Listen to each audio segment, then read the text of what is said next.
There is a version of weight loss that doesn't get talked about on Instagram. No inspiring before and after photo captioned with "I just started walking, cut out soda, and changed my life." No 30-second montage of someone jogging into a sunrise. No neat little success story that fits into a square frame with a motivational quote stamped across it. No comment section full of people saying you're such an inspiration over a transformation that took, apparently, nothing more than a positive attitude and a gym membership. Because for some people, weight loss isn't a lifestyle choice. It isn't a New Year's resolution. It isn't a bet with a friend or a summer body project or a challenge posted online for likes. Sometimes, the situation is medically urgent. Sometimes, the body has reached a place where diet and willpower and early morning workouts are simply not enough, no matter how much desire, how much effort, or how much heart a person pours into them. Sometimes, the human being living inside that body needs more help than a meal plan could ever provide, and pretending otherwise isn't just unhelpful, it's dangerous. Dorsey Hernandez's story is one of those cases. Hers is not a story of vanity. It is not a story of quick fixes or shortcuts or looking good for a photo. It is a story about survival. It is a story about difficult, frightening decisions. It is a story about trusting doctors when trusting anyone feels impossible. And it is a story about the kind of courage that doesn't always look like courage from the outside, the quiet kind, the kind that happens in doctors' offices and hospital beds and lonely late-night moments of doubt. And her story is just as valid as any other. Just as worthy of being told. And, in its own quiet, hard-won way, just as inspiring, maybe more so, because it involves choices that most of us will be fortunate enough to never have to make. So let's tell it honestly. All of it. The fear, the risk, the science, the recovery, and the transformation on the other side. When obesity becomes a medical emergency. First, we need to talk about obesity itself, because the way most people think about it is wrong. Deeply, harmfully wrong. Obesity is a medical condition. It is not a character flaw. It is not a reflection of laziness. It is not proof that someone lacks discipline, or willpower, or self-respect. And yet, for decades, that is exactly how our culture has framed it, as a moral failing, as something a person should simply be able to fix if they just tried a little harder, ate a little less, and cared a little more. That framing has done enormous damage, and it has kept countless people from seeking the help they genuinely needed. The truth is far more complicated. Body weight is influenced by genetics, by hormones, by metabolism, by medications, by mental health, by trauma, by environment, by sleep, by socioeconomic circumstances, and by 100 other factors that have nothing whatsoever to do with someone's strength of character. Two people can eat the exact same food and move their bodies the exact same amount and end up in completely different places, because their bodies are not the same machine. One person's metabolism runs hot, another's clings to every calorie. One person's hormones regulate hunger cleanly, another's send constant, misfiring signals of starvation. This is biology, not morality. And here is the part that too many people ignore entirely: when obesity reaches a certain point, it stops being about appearance at all.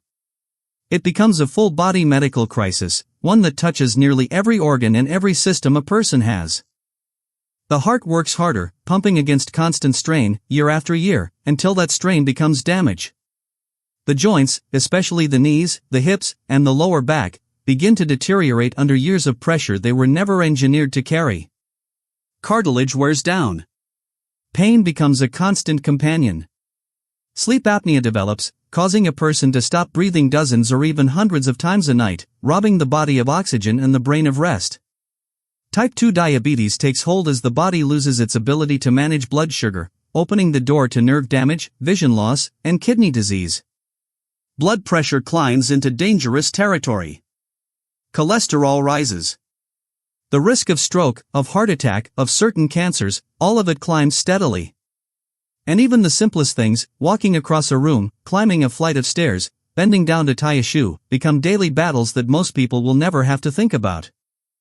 For some people, despite genuine, exhausting, repeated effort, despite years of trying every diet and every program and every promise the industry has ever sold, the weight becomes medically dangerous. It reaches a level where the body is quite literally being worn down, where each additional year carries real, measurable risk to their life. Where doctors stop talking about how someone looks and start talking about how long they have. This is why bariatric surgery exists. Not as a shortcut. Not as the easy way out, a phrase that is as medically inaccurate as it is genuinely cruel. But as a legitimate, extensively studied, life-saving medical tool for people whose health, and sometimes whose very survival, depends on significant, rapid, and sustained weight loss. For these patients, surgery is not the moment they gave up. It is often the moment they started fighting back. Dorsey's life before. Dorsey Hernandez watched obesity take a serious, steady toll on her health over a period of years. It didn't happen overnight. It rarely does.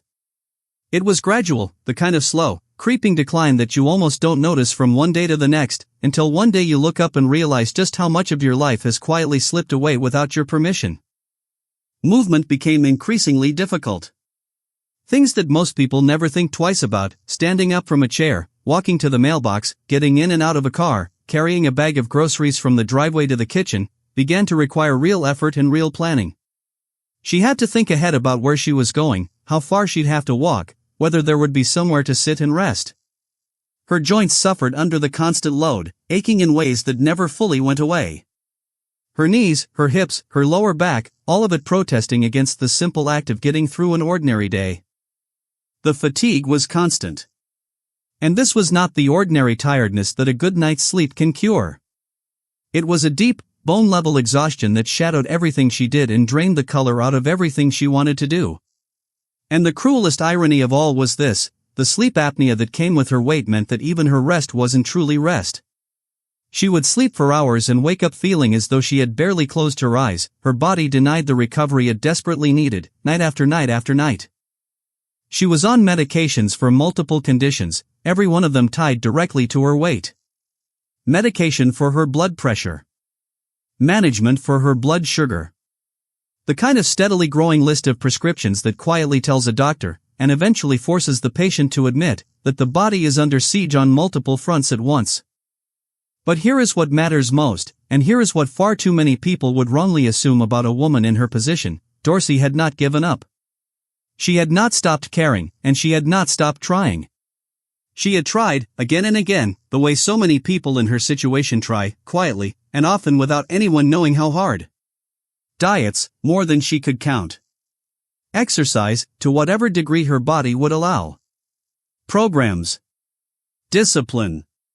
Real, genuine, sustained, heartbreaking effort, followed too often by the crushing disappointment of watching the weight return anyway. The problem was never a lack of effort. The problem was that her body had reached a point where the medical risk of staying exactly where she was had finally grown larger than the risk of undergoing major surgery. That is a devastating threshold to arrive at. It is the point where the whole conversation has to change, where to try a little harder is no longer a responsible thing for anyone to say. So her doctors, the people who knew her full history, who had run her labs and monitored her heart and traced the trajectory of her health over time, made a serious recommendation. They recommended duodenal switch surgery. What is duodenal switch surgery? Let's explain this clearly, because understanding the procedure matters, both for making sense of Dorsey's story and for anyone out there quietly wondering whether it might apply to their own life, or to the life of someone they love. The duodenal switch, known by its longer clinical name as biliopancreatic diversion with duodenal switch, is one of the most powerful weight loss surgeries available in medicine today. It is not the most common one. It is not the simplest one. But in terms of raw effectiveness and durability of results, it stands among the most powerful procedures that modern medicine has to offer. And it achieves those results through two distinct mechanisms working together at the same time. The first component is the sleeve. During this part of the procedure, a large portion of the stomach is surgically removed, leaving behind a smaller, narrow, tube-shaped, or sleeve-shaped stomach. This dramatically reduces the stomach's overall capacity, which means that a person physically cannot eat nearly as much food at one sitting as they once could. But there is a second, less obvious, and equally important benefit. Removing that portion of the stomach also significantly reduces the body's production of ghrelin, which is one of the primary hunger hormones. So it isn't only that the stomach is now smaller. The relentless, gnawing, always there hunger that drives so much overeating is itself quieted, giving the person a fighting chance that no diet alone could ever provide. The second component is the bypass, and this is precisely what sets the duodenal switch apart from the simpler weight loss surgeries. Here, the small intestine is surgically rerouted. Food is redirected so that it bypasses a significant portion of the digestive tract entirely. What this means, in plain and practical terms, is that the body absorbs fewer of the calories and fewer of the fats from the food that passes through it. The absorption of fat in particular is reduced dramatically. The food goes in, but a meaningful portion of its energy simply is not taken up by the body the way it used to be. So you have two powerful forces working at once, hand in hand. The person eats less, and the body absorbs less of what little is eaten. That combination is exactly why the results of this particular surgery can be so profound and so lasting. The outcome is dramatic, sustained weight loss, frequently in the range of 60 to 80% of a person's excess body weight over the course of 12 to 18 months. And critically, unlike the endless cycle of dieting, where the weight comes roaring back the moment willpower falters even slightly, the changes produced by this surgery tend to hold. They hold because the body itself has been physically, structurally altered. This is not a temporary intervention riding on daily motivation. It is a permanent change to how the body works. But, and this is a vital and non-negotiable but, it is a serious surgery that carries real and significant risks. This is major abdominal surgery, with every complication that any major operation can potentially bring. And beyond the procedure itself, it demands lifelong nutritional supplementation, because when you deliberately reduce how much the body absorbs, you also inevitably reduce the absorption of essential vitamins and minerals that the body needs to survive and function. Patients must take carefully prescribed supplements for the rest of their lives and undergo regular blood work to catch any dangerous deficiencies early. It requires permanent, substantial changes to diet and to daily habits. It is, without any exaggeration, absolutely not a decision to be taken lightly, and no responsible, ethical surgeon ever treats it as one. But for people in Dorsey's specific situation, where obesity has crossed the line from a serious health concern into a genuine, immediate medical emergency, this surgery can be, quite literally, the thing that saves their life. The decision. For Dorsey, agreeing to the surgery was not an easy decision. No major surgery ever is. And anyone who tells you otherwise has simply never had to sit alone in a doctor's office and weigh their own mortality against the edge of a scalpel. She had to weigh the risks of the procedure itself against the risks of continuing on exactly as she was. And that is a heavy, frightening, deeply personal kind of arithmetic to have to do. On one side of the scale, the very real dangers of major surgery, the recovery, the possible complications, the sheer permanence of it all, the knowledge that there would be no going back. On the other side, the slow, grinding, relentless damage of staying exactly where she was, the medications multiplying year after year, the mobility shrinking, the joints failing, the health markers worsening, the years quietly being stolen from her one at a time. She had to prepare herself mentally for something that reaches far beyond the walls of the operating room. This surgery would mean a complete restructuring of her entire relationship with food, a relationship that, for most of us, is woven inseparably into everything we know: celebration, comfort, family, culture, tradition, routine, grief, and joy. She would have to relearn, from the ground up, how to eat. How much? How often? What her new body could and could not tolerate. She would have to say goodbye, permanently, to certain foods and certain habits that had been with her for a lifetime. And she had to commit, truly and fully commit, to the demanding reality of post-surgical life. The supplements, taken faithfully, every single day, without exception, for the rest of her life. The dietary guidelines that could never be treated as gentle suggestions. The ongoing follow-up appointments, the recurring blood tests, the constant monitoring. Because the surgery itself is only the very beginning of the story. Long-term success is not built on the operating table, it is built in the months and the years that follow, one disciplined, deliberate day at a time. So she thought about it. She weighed it carefully. She sat with the fear, because there was fear, there is always fear, and only a fool would pretend otherwise, and then she made herself look past that fear toward the genuine possibility of a completely different life. And then, after all of it, she said yes. And that single word, that yes, was in many ways the bravest thing she had ever done. Because saying yes to that surgery did not mean choosing the easy path. It meant choosing the hard, uncertain, terrifying, courageous one, and choosing to trust, against all her fear, that it would lead her somewhere better than where she'd been. Surgery and recovery. The surgery itself went ahead as planned. And then came the part that nobody ever puts in the highlight reel, the part that gets left out of the inspiring montages, the recovery. Like all significant surgical recoveries, hers was a process, not a single triumphant moment. There was no waking up magically transformed. There was waking up sore, exhausted, fragile, and standing only at the very beginning of a long and demanding road. The first weeks were about healing, plain and simple. Her body needed real time to recover from a major operation, and it demanded patience above all else. Nutrition began again in the gentlest way imaginable, with tiny portions that would seem impossibly small by any normal standard. Liquid foods came first, then a slow, careful transition to soft foods, and only much later anything that resembled a regular meal. Every single stage had to be respected completely. Rushing wasn't merely uncomfortable, it could be genuinely dangerous to her healing body. She had to learn, almost entirely from scratch, the new signals that her body was now sending her. Fullness arrived far sooner than it ever had before, sometimes after just a few small bites. Certain foods that had once been perfectly harmless now caused real discomfort. She had to eat slowly, chew thoroughly, and pay a kind of close attention to her own body that she had never had to pay before in her life. It was, in a very real and literal sense, like getting to know an entirely new body, one that operated according to a completely different set of rules than the one she'd lived in for decades. And she had to build, from nothing, the daily routines that would come to define her new relationship with eating and with herself. The carefully scheduled small meals. The supplements taken on time, every time. The water sipped slowly and deliberately throughout the day. The mindfulness that had to surround every single bite. And none of this was a temporary set of rules to grit her teeth through until things went back to normal. There was no going back to normal. This was the new normal, and she had to find a way to make genuine peace with that reality.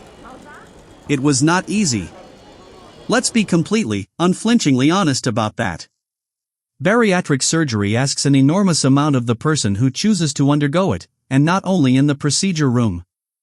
It asks for discipline, and patience, and resilience, and grace in the weeks, the months, and the long years that follow. It asks a person to change, permanently and fundamentally, in ways that reach into nearly every corner of ordinary daily life. But Dorsey did the work. Day after day. Meal after careful meal. Appointment after appointment. Supplement after supplement.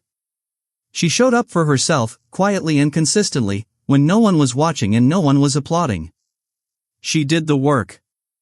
And slowly, steadily, the results of all that work began to show. The transformation. The transformation that followed was, by any honest measure, significant.